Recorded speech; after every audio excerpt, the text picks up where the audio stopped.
ఏ మీరు అట్లా నవ్వకండి, పెద్ద ఆయన కదా, కాళ్ళు నొప్పులు వచ్చింటే. సార్ సార్ అయిపోయింది సార్ ప్లీజ్ సార్. సార్ ఊరుకోండి సార్, మీరు దొరికేదో ఒకసారి. నా గురించి మాట్లాడితే ఎందుకు సార్ మీకు అంత జెలస్?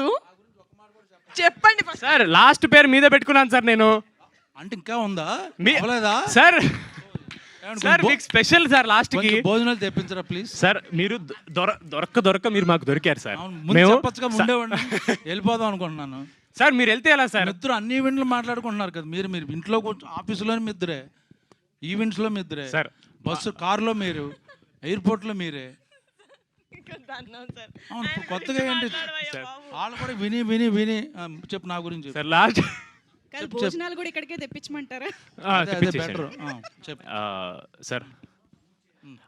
అన్న మీతో 2-3 సినిమాలు చేశారు సార్. నాకు ఎప్పుడు మీ గురించి చెప్పేవాళ్ళు సార్. బ్రహ్మాజీ గారితో మామూలుగా సార్.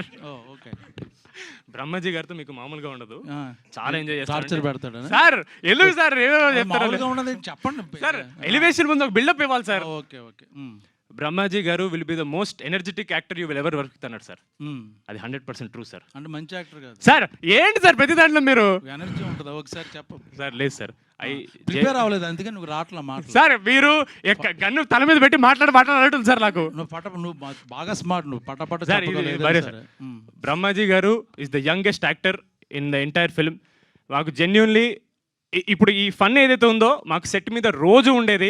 నేను జెన్యున్లీ సెట్ మీదకి వచ్చిన భయపడ్డాను. అమ్మో బ్రహ్మాజీ గారు అంటే సీనియర్ యాక్టర్ అన్ను, లైక్ ఈజ్ అంటే చాలా పెద్ద యాక్టర్. మళ్ళీ సీనియర్ అంటే మిమ్మల్ని మళ్ళీ ఏజ్ అనలేదు అలా. చాలా పెద్ద యాక్టర్. ఆయనతో ఎలా ఉంటుందని నేను నిజంగా జెన్యున్లీ కొంచెం భయపడ్డాను. బట్ ఆయన ఇలా కిషోర్ గారి మీద, నా మీద, సీను గారి మీద జోక్స్ వేసి ఐస్ బ్రేక్ చేసి చాలా చాలా కంఫర్టబుల్ చేశారు.